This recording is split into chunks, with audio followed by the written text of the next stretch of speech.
Welcome to the STARS program, seniors taking active roles in society. And now, here's your host, ANITA FINLEY.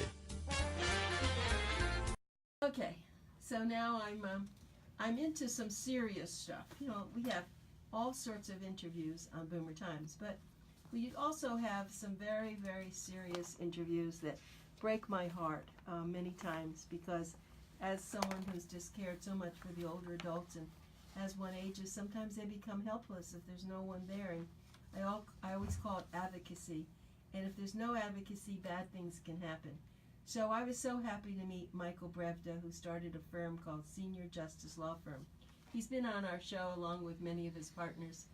And I always like to hear, I don't want to hear what he tells me because they're not often very good, but I like people to listen so that they know to be smart, to know what to do. Don't put your head in the sand. You could lose your loved one.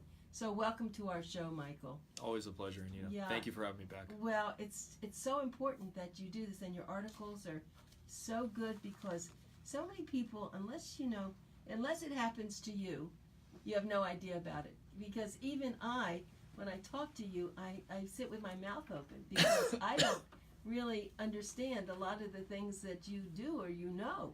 So let's just tell people, in essence, what your specialty is. You're a lawyer, and you have decided to specialize in something. Sure, at least I hope so. We are a law firm that really focuses on our primary practice area, which is elder abuse, that is encompassing nursing home abuse, assisted living facility neglect, and adverse incidents inside hospitals and long-term care facilities. As you know, from being a gerontologist in this field, we are, unfortunately, there's no shortage of cases involving the elderly that fall into these categories. So we are, I hate to say it, but we're very busy, because the things that go on inside these long-term care facilities, which result in serious injury or wrongful death, are shocking.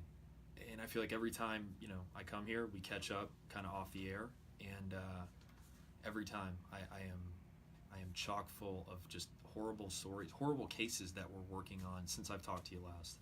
That's what we do. In my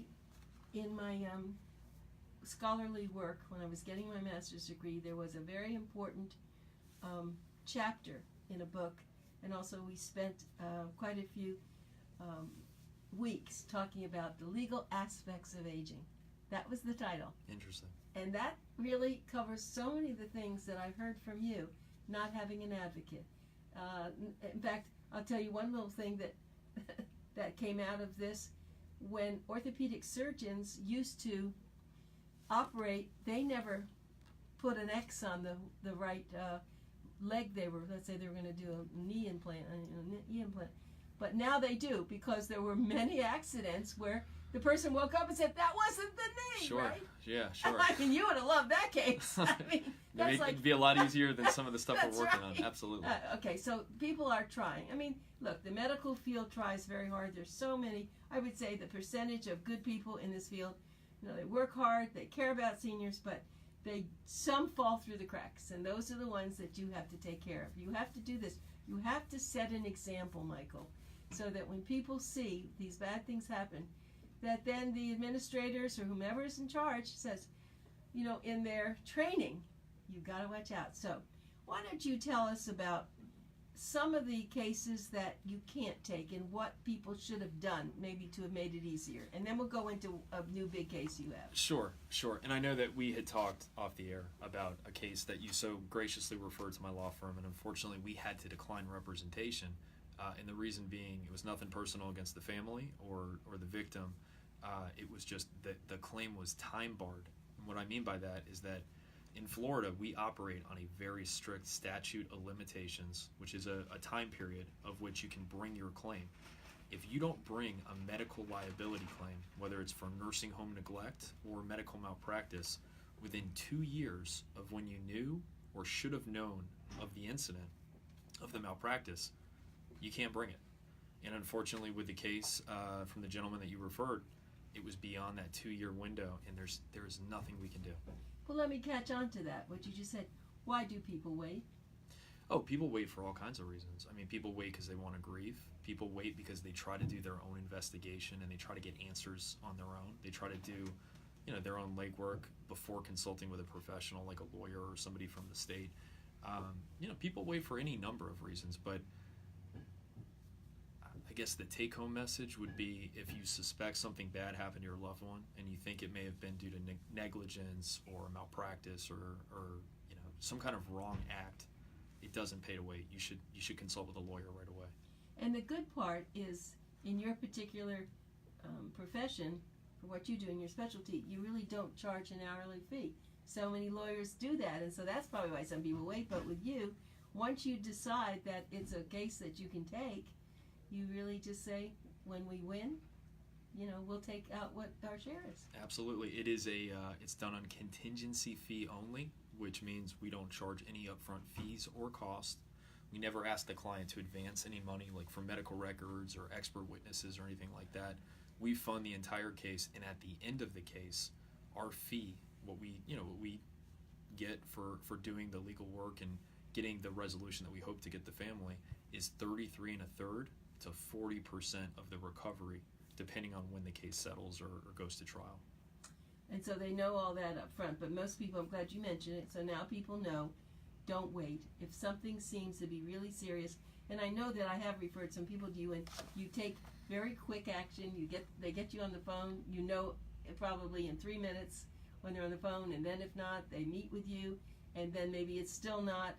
But you do have plenty of cases. That's what you said before we started, that unfortunately, I hate to hear this, there are plenty of cases. Unfortunately. I wish that were not the case. But yeah, unfortunately, we have an entire intake department of just receiving calls from all kinds of folks across the state, not just in Palm Beach County, but throughout the whole state, of cases that primarily involve allegations of neglect inside nursing homes and assisted living facilities.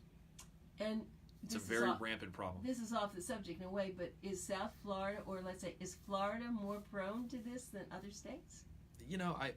It's hard for me to gauge because I don't practice in Wyoming.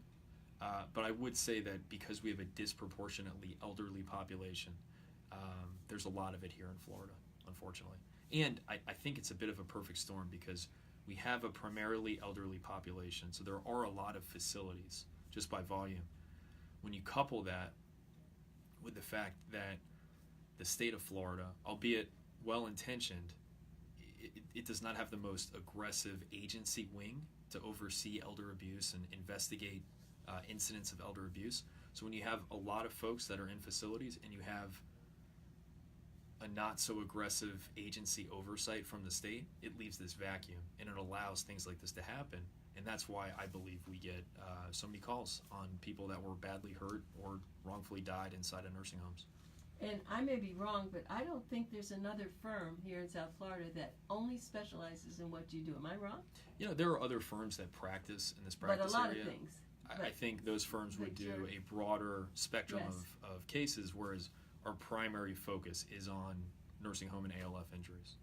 So maybe it's a good time for us to give people some ideas of the kinds of cases that you were able to get involved in, whether you won them or what, because maybe if they hear that, they can either do things to prevent this from ever happening, if they can, or what they should do and get smart and hire you. Sure. I mean, and this is kind of what I feel like we always go back to when we talk is rarely, if ever, will the facility call the daughter or the husband or the power of attorney, whomever it is, and say, terrible news. We were 2 CNAs short during the night shift last night, and we were horribly negligent, and this resulted in X injury to your mom or to your husband or to your daughter or whomever it is.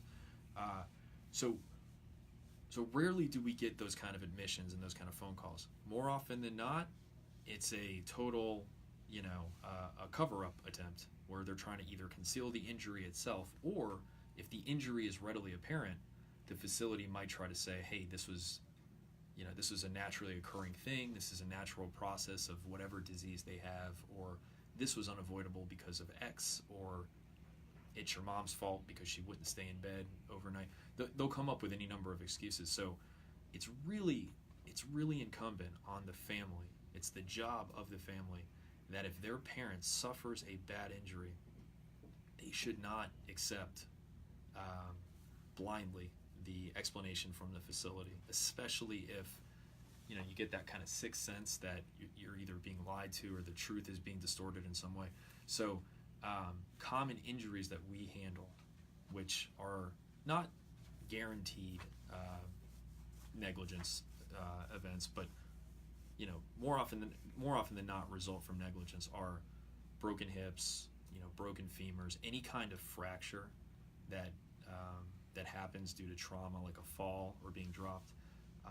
We've unfortunately been seeing the past few months a lot of brain bleeds where they suffer really bad head trauma. Because they fell? What else would they fell or they hit their head from something else? Or somebody hurt them. Yeah. That's another discussion.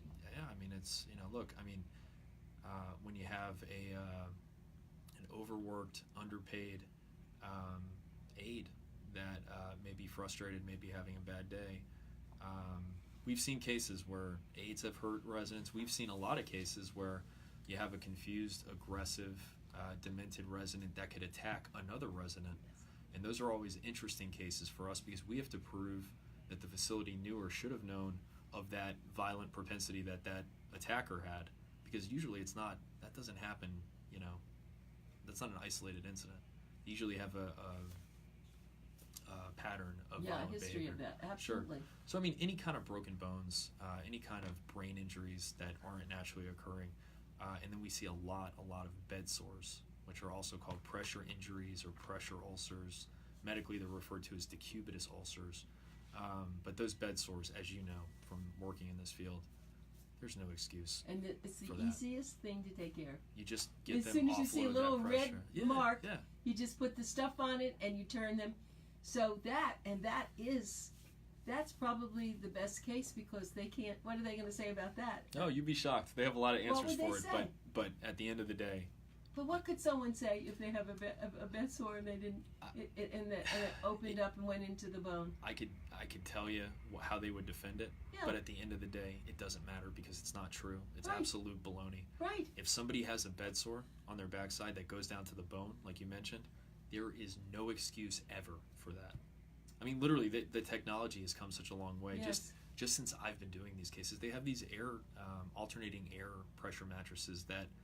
They can offload the pressure manually. You don't even need a human being to come and turn and reposition them every 2 hours.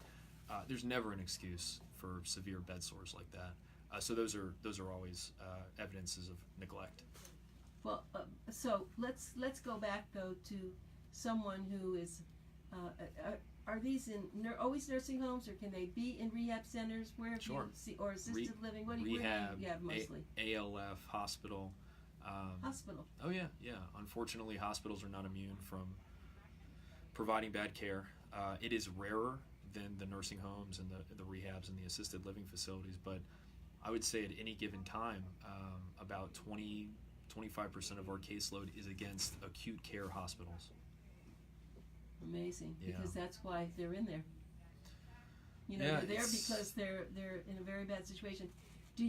Well, one thing I have to just tell everybody listening, and I've said it over and over again, I've told my friends, if someone's in the hospital or even in a rehab, you need to have an advocate. Now, some people can't afford to bring in an extra nurse or an extra aide. That's what you should do. Then you better be there or have your friends there. Just because they're sleeping, it's not good enough. It's really unfortunate that's what is required, but that is what is required. And if you're out of town or if you're in another state, they have geriatric care managers, which can serve as your eyes and ears, and they can check in on the facility staff just periodically on your behalf and really ask tough questions, find out what's happening to mom or dad. So that's another resource that you can use. Yeah, and don't allow them to say you can't stay overnight because you just get in that chair and you plop it. I remember years ago when my husband had knee surgery or something, they said I couldn't stay. I said, then get the police because I'm not leaving. But you have to really appreciate it. And it's not because people are bad and they don't do it. It's because, and I'll never forget, he was in terrible pain and he was crying, I need help. And they're just working on their computers, and I finally had to go out there and said, listen, my husband needs medication now. And then they came in. But if not, he may have been there another 2 hours. See, that's unacceptable. And you were there. I was there. You know, the squeaky wheel gets the grease. And just think, there are folks, through no fault of their own, their kids may live in other states, or they may not be from here. There are folks that don't have people visiting as often as you were with your husband. You question the kind of care that they would be getting, knowing that your husband got the care as you're sitting there. It's very disturbing. Well, I have to tell you that I know you had said something, but I'll tell you about a friend because you brought this up. I had a friend who seemed to be okay, and she winds up in the hospital. She had some, it was it was something to do urinary situation, and I think they found she had an IUD that had still been in there for too long, and it went, and then they put her into a nursing home, and I went there to try to help. And I called her daughter in California. I mean, I would started to get in trouble because I said, who are you? You know, I said, I'm a friend. Well, a friend's not good. And I had to find her daughter to come in. And it wound up that she did get sepsis. She did die. Wow. I have to tell you this. And I wish I knew you at that time, because she definitely was not treated properly. And I didn't know enough what to do. It wasn't like, she was just a casual friend I just went to visit. Sure.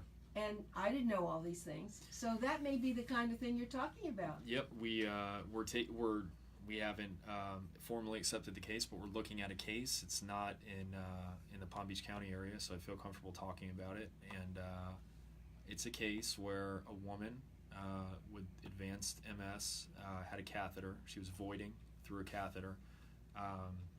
It's the nursing home's job to monitor the input, what they're putting in the resident's body, and the output, what they're voiding through urine, especially when they have a catheter, because it's easy to monitor that in terms of milliliters coming out of the body. And she wasn't voiding for a prolonged amount of time. The sister who had visited was complaining and has emails to the administrator saying, hey, my sister isn't voiding, she's not urinating through the bag, can you look into it? So long story short, it turns out that the catheter was so clogged, so infected, that it wasn't voiding at all. It wasn't doing its job. Okay, well, so stop there. Now, so the administrator heard it, and it's a simple thing. Tell me why an administrator would not have done something. Who knows? I mean, what is it? I haven't gotten to the poser yet. But I mean, think about that. Isn't that a simple thing to take care of? One would think. And you know what? The beauty is, especially in a nursing home or an assisted living facility, if the job transcends that of a nurse or an LPN, they get to punt to a doctor. So if it's something that's above their pay grade, their job is to say, this is above my pay grade, I'm going to call a doctor. And then they call a doctor. And then they're, presumably it's now the doctor's issue to deal with. It's such an easy thing. Either deal with it, and if you can't deal with it, bring in the doctor immediately. And unfortunately that wasn't done here. And now, as we speak, this poor woman became backed up. She got a UTI, which then led to sepsis, which is a body-wide infection. And she's now in an ICU in critical care, and they don't know if she'll make it. She has limited brain activity. So it's you go to these places to get better, and this woman may die because of such a preventable bonehead move. This must be hard on you. You're a very sensitive person, and even though we are all in businesses and we have our pluses and minuses, this must be, you must shake your head and say, why did that happen to this poor woman? It could have been my mother, it could have been my sister. Yeah, I mean, we really attack each one of these cases from a personal perspective. We don't see this person as an 86-year-old female that was admitted with congestive heart failure. We see this person as Diane or Sarah or John. We look at each person as a person, not just a case and not just a patient. And it is deeply personal to all of us, the lawyers and staff at the firm. Well, I just want everyone to know, I've already told you that my guest is, his name is Michael Brevda, Brevda, and the way that you can get him is you can call their office at 561-717-0817.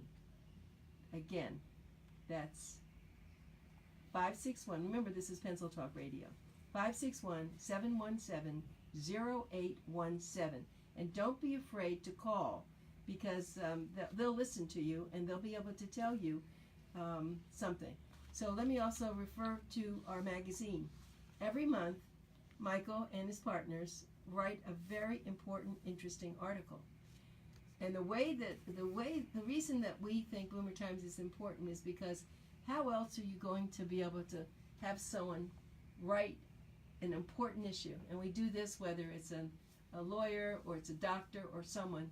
That's the way you learn. You don't have to go, we don't have libraries doing this very much anymore. But you can pick up Boomer Times and you'll be very happy to be able to read and see important issues. And we're very proud to be able to do that and to have the quality that Michael brings and his partners to this. The one that you'll see now that just came out in our February issue is What to Expect in Your Nursing Home Abuse or ALF Negligence Case. Now, that's a very important, very, very important, because as I said to you, I don't really know. I ask you, what is it? I don't follow this. I mean, but you know probably very quickly if there is a case there or not. Yeah, it comes back to, unfortunately, it comes back to the injury because they've made it, I'll avoid any political discussions, but they've made it so difficult to bring these cases in terms of the requirements that we face as the plaintiff attorneys. And what I'm talking about is we need expert witnesses to sign off and provide corroborating opinions. We need all kinds of, we need a full set of the records. We need really a team of professionals to sign off on the merit of the case just to bring the case. So there's a lot of expenses that are front-loaded. So in order to compensate the client, to make sure the client's going to get enough money to make this worth it, we really focus on what I would call catastrophic injury or wrongful death cases. So if somebody's in a nursing home, and I'll give an example of a case that we just had to pass on. Somebody was in a nursing home. They had a roommate, as oftentimes they're double rooms, and they were giving the roommate her medication, and they were giving her the roommate's medication for the better part of a month. Oh, so I can't believe so this. You talk about negligence. I mean, this is about as easy as it gets for me. That is absolute negligence. But we had to turn that case down, and you have to ask, why would you not take that case? That's the easiest case in the world to prove nursing home negligence. We could absolutely prove the negligence. However, when the question was posed, what happened? How were you hurt? What kind of injuries did you sustain as a result?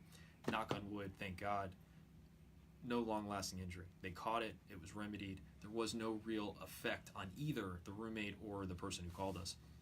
So in that case, as crazy as it sounds, we don't have damages that would cover all those experts, all the legwork that we would have to do. So rather than waste the family's time, I had to say I have to politely decline. And that's an example of where we need those damages. And that's when I go back to, we talked about the fractures or the giant bed sores. Those are real damages.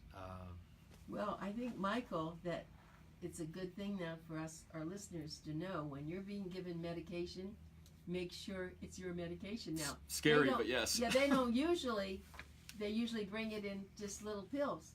But I think you have to ask, because I did catch something happening when my husband was there. Just for some unknown reason, a gastroenterologist was walking through the halls, and somehow he decided he was taking some of the patients.